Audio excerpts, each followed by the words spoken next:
Example 15। This example is important for 8 marks. यहाँ ये example आपको 10 मार्क्स में भी आ सकती है। ये स्पेक्ट्रम की बुक में गिवन नहीं है तो आपने यहाँ से नोट कर लेनी है।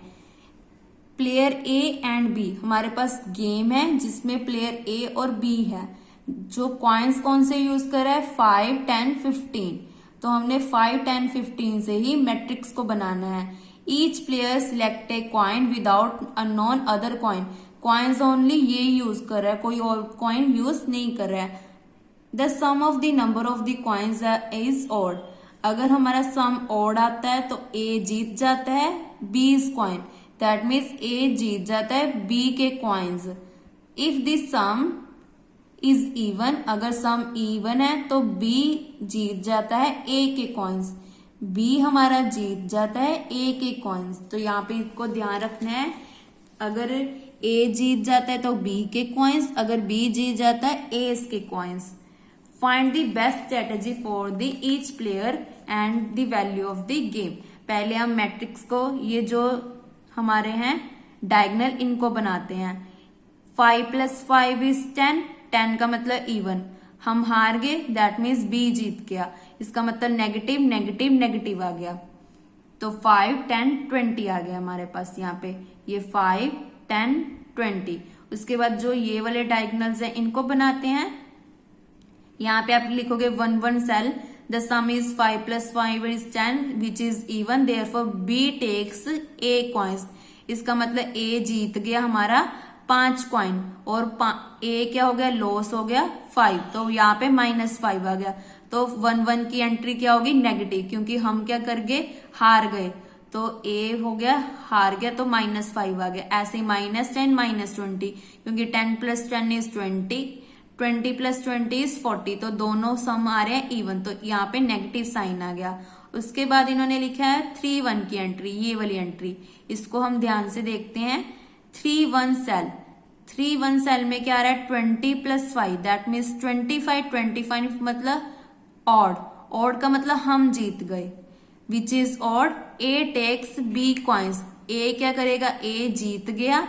कितने कॉइन्स, 5 कॉइन जीत गया, इसलिए उसकी एंट्री कितनी आ गई, 5। क्योंकि हम जीत गए तो हम 5 लगा दिया।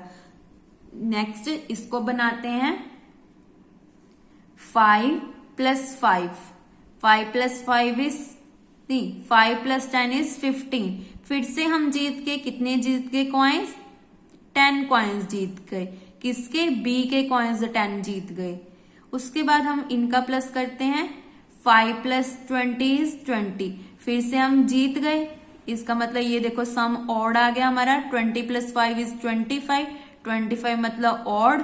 ऑड का मतलब हम जीत गए। कितने कॉइन जीत गए, बी के 20 कॉइन्स जीत गए।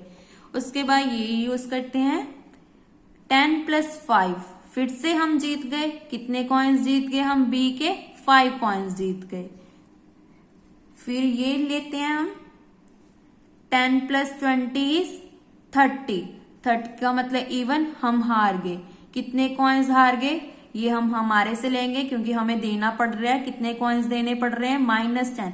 तो यहां से हमारे रिमूव हो गए -10। तो क्योंकि हम हार गए, लॉस हो गया, हमें 10 कॉइन्स का लॉस हो गया। लॉस हम कहाँ से लेंगे, अपने आप से ही लेंगे, बी के कॉइन्स थोड़ा ना हम लेंगे। अगर जीतेंगे तब हम बी के कॉइन्स लेंगे। उसके बाद इसको बनाते हैं 10, ये तो हमने बना दिया था। 20 + 5 25, फिर से ऑड आ गया तो हम 5 कॉइन्स बी के जीत गए। इसके बाद 20 + 10 इज 30, 30 मतलब फिर से हार गए। कितने कॉइन्स हार गए, बी के -20, क्योंकि हम -20 कॉइन्स हार गए। किसको देने पड़ रहे हैं, प्लेयर ए को देने पड़ रहे हैं, इसलिए हमने यहाँ पे लगा दिया माइनस। उसके बाद लास्ट हमारा, ये तो हमने पहले भी बना दिया था डायगोनल। 20 + 20 इज 40, 40 मतलब इवन, फिर से हम हार गए। कितने कॉइन्स हार गए, -20, तो यहाँ पे -20 लिख दिया। हमें 20 कॉइन्स किसको देने पड़ रहे हैं, प्लेयर बी को। तो ये हमारी मैट्रिक्स बन गई। इसको आपने ध्यान से बनाना है, अगर ये गलत हो गया तो आपका पूरा क्वेश्चन रॉन्ग हो जाएगा। उसके बाद मैट्रिक्स हमारी 3x3 की है। पहले आपने सैडल पॉइंट चेक करने हैं, उसके बाद जैसे मैंने प्रॉपर करके दिखाया वैसे ही आपने करना है। उसके बाद डोमिनेंस प्रॉपर्टी लगाते हैं। अगर हमारी रो क्या आ रही है, रो 3 हमारी छोटी आ रही है, ये देखो ये 5 के इक्वल भी आ रही है, छोटी भी आ रही है। इसका मतलब ये डोमिनेट होगी हमारी रो 2 से, तो ये हमारी होगी कैंसर।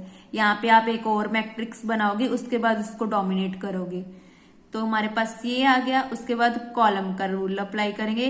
जो कॉलम 2 है 3 है वो किससे बड़ी है, हमारी कॉलम 2 से। ये देखो 20 हमारा बड़ा है 10 से, और -10 के इक्वल है, इसका मतलब ये हमारी होगी डोमिनेट।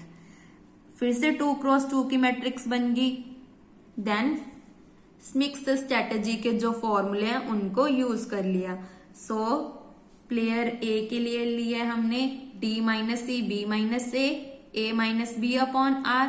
ऐसी स्ट्रेटेजी बी के लिए क्या आएगा, D minus B anticlockwise G minus B upon R, A minus C upon R. R कैसे निकालते हैं, दोनों का डिटर्मिनेंट अपॉन इन दोनों का प्लस माइनस इन दोनों का प्लस, ऐसे वैल्यूज पुट कर दोगे। जो टर्म्स हमारी डोमिनेट होगी वहां पे हमने वैल्यू 0 लिख देनी है। अगर आप ये 0 डालना भूल गए तो पेपर में आपका मार्क्स कट जाएंगे। ज्यादा आप कोशिश करना, जैसे हमने स्पेक्ट्रम की बुक में ऐसे लिखा है ना, ऐसे एस बी ऐसे आपने बनाकर लिखना है, ऐसे आपको अच्छे मार्क्स मिलेंगे। जो आपको A1 A2 A3 value clear हो रही है कि इनकी वैल्यू ये है। यहाँ पे क्लियर नहीं हो रहा है ना हमारी किसकी कौन सी वैल्यू है, तो आपने कोशिश करनी है कि ये ऐसे लिख के आना है, the optimal strategy for player A and B. ऐसे लिख दोगे एस बी, फिर उनकी वैल्यूज यहाँ पे पुट कर दोगे और लास्ट में वैल्यू ऑफ द गेम लिख दोगे। सो यहाँ पे हमारी वैल्यू ऑफ द गेम आ रही है 0, तो इसका मतलब हमारी गेम क्या होगी, फेयर होगी। ना ए जीता ना बी जीता, इसका मतलब मैच ही हमारा ड्रॉ हो गया। Thank you. नेक्स्ट वीडियो में हम एग्जाम्पल नंबर 16 करेंगे। ये स्पेक्ट्रम की बुक में भी सेम है। Thank you.